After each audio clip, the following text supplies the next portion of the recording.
Oke, hari ini kita akan bahas lanjutan dari chapter 1 yang lalu, part 2-nya. Kita akan bahas tentang reliable networks. Oke, reliable network. Nah, apa itu reliable network? Nah, kalau kita mengembangkan atau membuat sebuah network ya, network arsitektur, kita harus pikirkan reliable networks. Nah, itu bagaimana itu reliable network? Jadi ada 4 karakteristik kalau Anda ingin membangun ya. Kalau Anda ingin membangun sebuah network yang reliable. Yang pertama adalah fault tolerance, yang kedua adalah scalability, yang ketiga adalah quality of service atau QoS, dan yang terakhir adalah security. Oke, kita lihat satu persatu ya. Uh, yang pertama adalah fault tolerance. Nah, apa ini fault tolerance? Kalau kita bicara konsep database, ya, kita harus hindari istilah redundansi, ya.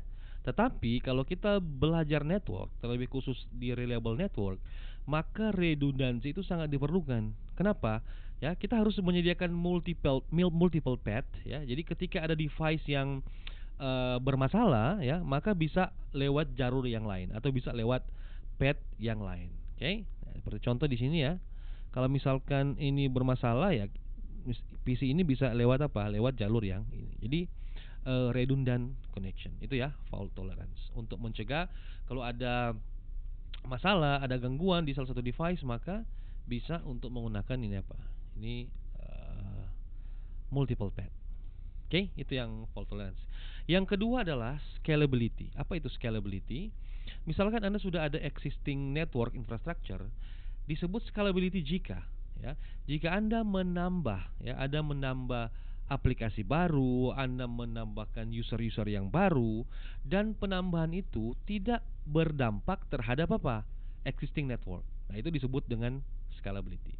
Nah, untuk mencapai tersebut tentu saja untuk mendesain network itu kita harus mengikuti beberapa standar atau beberapa protokol yang apa? Eh, yang apa ya? Yang bisa diimplementasi sehingga bisa tercapai ini scalability.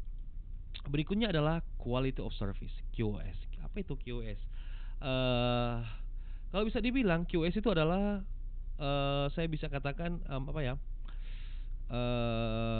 Prioritas, ya, prioritas. Jadi ketika ada lalu lintas, mana yang kita mau prioritaskan? Data, ya, kita mau prioritaskan video, mau prioritaskan voice. Nah, itu semua yang mengatur adalah QoS, ya, QoS. Jadi kalau misalkan Anda coba konfigurasi sebuah wireless ya, wireless router ataupun apa access point, di situ ada pilihan QoS. Nah, di situ Anda bisa atur ya.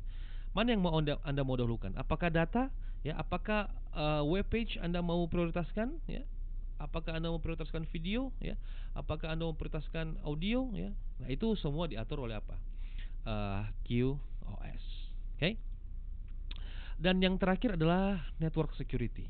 Ya, kalau kita bicara network security memang ya panjang ceritanya karena network security ini adalah salah satu apa ya, ilmu yang memang dipelajari khusus.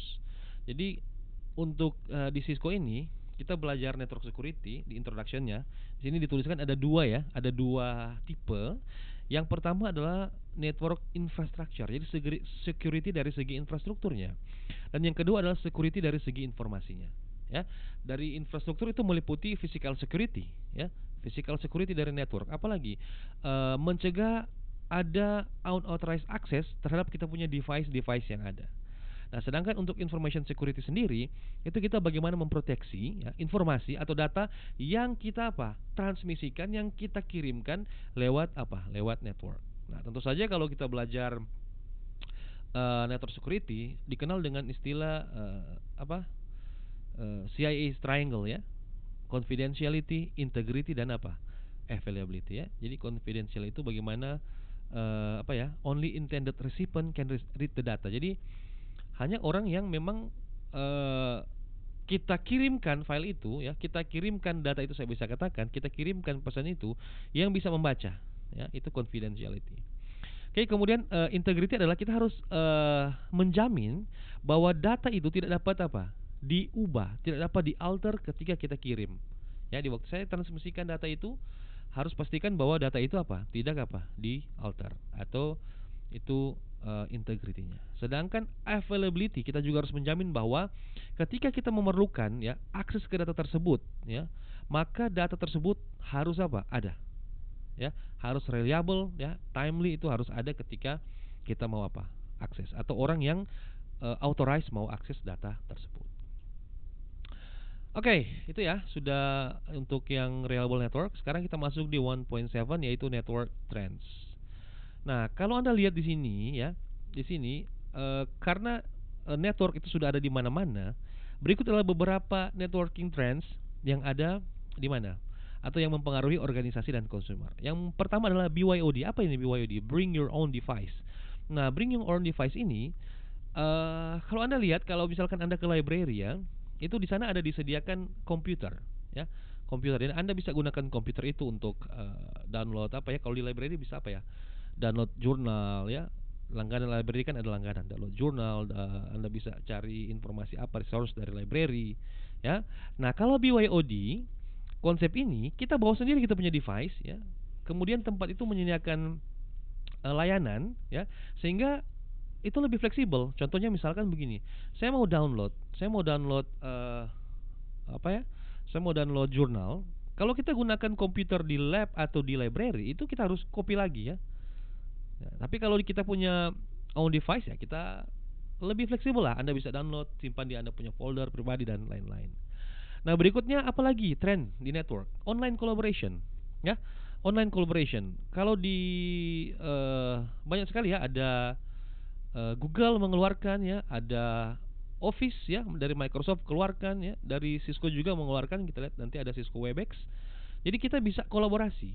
Sebuah file kita bisa kerja bersama-sama dari mana? Dari remote place atau dari tempat yang apa? Yang berbeda-beda. Oke? Ya, video communication, kemudian ada apa? Sekarang lagi tren cloud computing ya, cloud computing. Ini yang tadi saya jelaskan ya, BYOD itu kita apa? Bisa lebih apa? Freedom, lebih fleksibel untuk apa? Menggunakan apa? Kita punya personal tools seperti laptop, notebook, tablet, smartphone, e-reader ya, dan lain-lain yang bisa kita gunakan ya. Kita bisa lebih apa? Greater flexibility. Oke, berikutnya yang online collaboration yang sudah saya jelaskan tadi. Ini contoh ada collaboration tools namanya Cisco Webex. Kita akan coba nanti ya Cisco Webex ini. Ini ada multifunctional collaboration tools di situ, kita bisa pelajari ya. Video communication ya, sudah. Saya rasa tidak perlu jelaskan video communication ya. Sekarang teman saudara kita atau orang tua kita ya, apa, pacar mungkin kita ya, kalau mau kemana-mana ya sekarang video call ya, ya. Yang jauh apa terasa dekat. Oke, ini ya Webex nanti kita. Nah, kemudian yang terakhir yang tren sekarang adalah cloud computing. Ya, ada yang bilang cloud computing itu kita punya data disimpan di awan-awan, ya. Gimana ya itu cloud computing? Ternyata ya, kalau kita lihat di sini ya, cloud computing itu is made possible by data center. Ternyata ya, jadi kalau misalkan saya perusahaan yang kecil ya, saya tidak bisa bangun data center sendiri, maka saya bisa menyewa ya. Saya bisa menyewa server, saya bisa menyewa storage ya dari organisasi yang menyediakan itu. Ya, daripada saya buat data center, saya perusahaan kecil, organisasi kecil, saya buat data center mahal ya, mending saya apa, sewa server ya, sewa storage, sehingga aplikasi saya, data saya, semua service saya itu saya bisa tempatkan di server yang saya sewa. Nah, layanan itu yang disebut dengan cloud computing. Jadi datanya bukan ada di kita, aplikasinya bukan ada di kita bisa gunakan, tapi di mana, di server lain ya. Itu ya, itu disimpan di physical server juga, bukan di awan-awan, tetapi kita apa, kita bisa mengaksesnya walaupun di server di tempat lain. Itu namanya cloud computing ya. Ini ya, application ya, kita bisa akses menggunakan cloud ya, kita bisa gunakan ini cloud computing. Nah, ini ya, ada tipe-tipe, ada 4 ya, ada public, private, hybrid, dan custom. Ya, public itu digunakan ya, kita bisa gunakan kalau Anda mau gunakan, Anda tinggal bayar ya, ada paket-paketnya Anda bayar, atau ada juga yang menyediakan free. Ada yang disebut dengan private cloud. Nah, ini biasanya yang specific organization yang pakai. Contoh pemerintah itu tidak apa ya, tidak untuk public tapi untuk private. Apalagi hybrid. Nah, kalau hybrid ini ada 2 cloud type ya. Misalkan untuk, jadi dia bisa custom ya, part custom dan public ya. Jadi dia punya part ini ya, part yang layanan itu bisa saja apa, distinctive object ya, tetapi itu kita gunakan itu dengan menggunakan arsitektur yang sama. Nah, itu ya hybrid. Ya, sedangkan custom itu kita bisa buat, kita bisa sewa layanan itu sesuai dengan kita punya kebutuhan ya. Misalkan spesifik industri, oh saya ini di healthcare. Jadi saya punya keperluan untuk cloud ini ya. Itu kita bisa custom sendiri ya. Custom ini bisa private, bisa juga apa? Bisa juga public. Nah, berikut lagi ini ya, teknologi tren di rumah. Sekarang kalau Anda lihat di iklan-iklan, semua sekarang menerapkan smart home teknologi. Ada sebuah brand ya, saya tidak sebutkan ya. Jadi dia mulai dari colokan listrik, dari lampu ya, dari apa lagi ya, speaker, ya semua itu sudah apa? Sudah bisa dikontrol lewat apa? Internet ya. Ini kalau kita belajar IoT dan lain-lain, atau kita belajar smart home, sekarang lagi ngetrend ya, lagi ngetrend. Dan itu memang smart home teknologi itu being developed for all room within a house ya. Bayangkan mungkin ke depan nanti Anda mau sikat gigi ya, Anda mau odol, itu sudah, odol sudah habis ya. Anda mau ya for all room di dalam rumah ya, for all room di dalam rumah itu sementara dikembangkan dia punya apa, smart home ya, smart home. Nah, apalagi ini lagi ya, power line networking. Nah, ini misalkan Anda memerlukan koneksi ya, Anda memerlukan jaringan, entah itu LAN atau internet, tetapi daerah tersebut tidak bisa dijangkau oleh misalkan kabel atau wireless, tidak bisa. Nah, kita bisa gunakan ada namanya power line ya. Power line networking apa ini? Saya pernah punya alatnya. Jadi kita bisa apa ya? Bisa connect ya. Kita bisa lakukan komunikasi lewat jalur listrik ya. Jalur listrik. Tapi waktu lalu saya beli, ternyata itu harus di fase yang sama. Jadi kalau listrik itu kan ada fase-fasenya ya. Ada listrik itu ada 1 fase, 2 fase, 4 fase. Nah, kalau Anda mau gunakan tool ini ya, power line networking ini, alat ini, maka harus apa? Harus colok di listrik yang fasenya sama. Jadi misalkan ada lantai 1 sampai 4 ya. Saya mau internet atau mau koneksi lantai 1 dan lantai 4. Bisa lewat listrik. Yang penting lantai 1 dan lantai 4 itu fasenya sama. Saya tidak tahu kalau sekarang mungkin sudah ada ya, sudah ada teknologi yang lebih bagus lagi. Ini saya ada ya, saya masih simpan ini alatnya dulu, saya coba. Oke, tidak bisa juga kalau mau perlu network juga, ternyata ada juga penyedia broadband. Jadi ada yang daerah yang tidak bisa dijangkau oleh kabel ya, DSL atau kabel, maka bisa menggunakan solusi ini, wireless broadband. Jadi ada WISP ya, Wireless Internet Service Provider. Bisa gunakan lewat ini ya, sama teknologinya sama seperti yang digunakan oleh kita punya smartphone ya. Lewat BTS atau dibuat BTS sendiri, ada antena ya, lalu itu bisa gunakan lewat apa? Lewat wireless. Kalau tidak bisa dijangkau oleh kabel. Oke. Selanjutnya 1.8 ya, network security. Ini baru introduction saja ya. Jadi kalau kita bicara security, tentu saja yang harus kita cegah adalah apa ya, sesuatu yang dapat merusak kita punya network. Ya, itu disebut dengan ancaman ya, ancaman.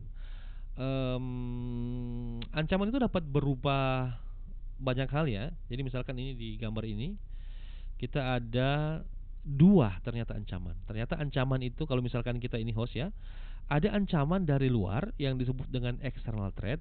Ada ancaman yang dari dalam yang disebut dengan internal threat. Oke? Ada eksternal dan ada internal. Nah, kalau eksternal itu ancamannya seperti ini, ada virus, worm, trojan horse ya, spyware, ada zero days attacks, ada threat actor attack ya, denial of service attack ya, data interception and theft, identity theft. Jadi ini masuk dalam kategori apa? Eksternal. Misalkan ada worm yang masuk ya, ada spyware yang masuk berusaha untuk remote, atau malah ada yang lakukan denial of service sehingga kita tidak bisa mengakses kita punya service. Nah, itu disebut dengan apa? External threat. Sedangkan internal threat itu adalah ancaman yang ada di dalam kita punya internal. Contoh ya, contoh misalkan di internal kita ada yang mencuri kita punya device ya, ada yang merusak kita punya device, ada yang gunting kita punya kabel ya, ada kecelakaan atau accidental atau sesuatu yang secara sengaja dilakukan oleh karyawan kita ya. Ya, atau ada disebut dengan malicious employee, ada istilah insider attack ya. Dia bisa merusak kita punya apa? Network dan lain-lain. Itu ya, ada dua ya, internal dan eksternal. Sehingga harus ada apa? Solusi. Harus ada solusi untuk security ini. Nah, ini bisa diimplementasikan di multiple layer. Ya, misalkan Anda install antivirus ya, anti spyware. Ini kalau di small office ya. Masih ingat ya yang lalu Soho ya, small office network. Anda bisa gunakan saja antivirus, anti spyware ya. Ada firewall filtering ya. Anda bisa gunakan firewall atau Anda bisa educate karyawan Anda ya untuk melek terhadap apa? Security. Nah, ini kalau di larger network Anda bisa gunakan memang dedicated firewall system ya. Ada memang firewall system itu yang dijual. Contoh misalkan ada device firewall namanya mereknya kalau tidak salah apa ya? Palo Alto atau apa ya? Atau ada juga firewall dari Cisco ya. Itu lumayan mahal ya, lumayan mahal dan itu sangat-sangat diperlukan dalam larger network. Ya, kita bisa gunakan juga ACL, access list. Oh, kita bisa list. Oh, ini yang bisa masuk ke network kita itu protokol ini atau network ini atau service ini atau port ini ya. Atau bisa juga kita pasang IPS. Apa itu IPS? Intrusion Prevention System. Jadi kalau ada dulu ada namanya IDS, Intrusion Detection System, sekarang berkembang IPS. Kalau dulu dia bisa deteksi ya kalau ada serangan, sekarang apa ya? IPS ya. Dia bisa mencegah juga ya sambil melakukan serangan balik. Oke? Okay? Atau bisa juga Anda gunakan VPN. Jadi kalau Anda mau transaksi sesuatu yang dari kantor, misalkan Anda dari luar mau remote ke itu, Anda bisa gunakan apa? VPN, ya. Anda bisa gunakan VPN. Nah, ini subbab terakhir dari modul pertama yaitu IT profesional. Jadi kalau kita ketahui bersama di Cisco itu kalau Anda selesai Anda bisa ujian ya. Jadi ini menolong Anda untuk mengambil ujian-ujian ini ya. Ada dari Cisco Certified CCNA ya. Kemudian sekarang sudah apa ya, spesialis ya, CCNP, CCIE. Nah, ini ada yang terbaru ya, namanya Cisco Certified DevNet. Jadi kalau Anda sudah selesai ujian dan sudah tembus ujiannya, Anda akan dapat badge ya. Anda bisa klaim itu di badge, nanti dapat badge digital ya. Itu bisa menjadi profile Anda untuk melamar kerja nanti. Ya, dan Anda beruntung ya kalau di Cisco ini Anda bisa akses di netakad.com, lalu Anda pergi ke apa ya, talent bridge matching ya, atau Anda bisa cari search for jobs. Anda bisa dapatkan pekerjaan lewat website ini ya. Jadi ada pekerjaan di mana itu di post di sini, Anda bisa lihat ya. Mudah-mudahan ke depan nanti bisa kita praktekkan ya. Ini lab kita. Silakan Anda buat labnya. Ada di netakad.com, ada di modul Anda. Anda coba cari research, Anda cari itu job opportunity ya, ataupun reflect on research di dalam modul e-learning di Netakad Anda. Oke ya. Saya rasa materi kita untuk modul 1 sudah selesai. Nanti kita akan masuk ke modul 2, atau nanti sebelum masuk modul 2 kita bisa diskusikan tentang modul 1 dan kita bisa lanjut ke modul 2. Oke, terima kasih.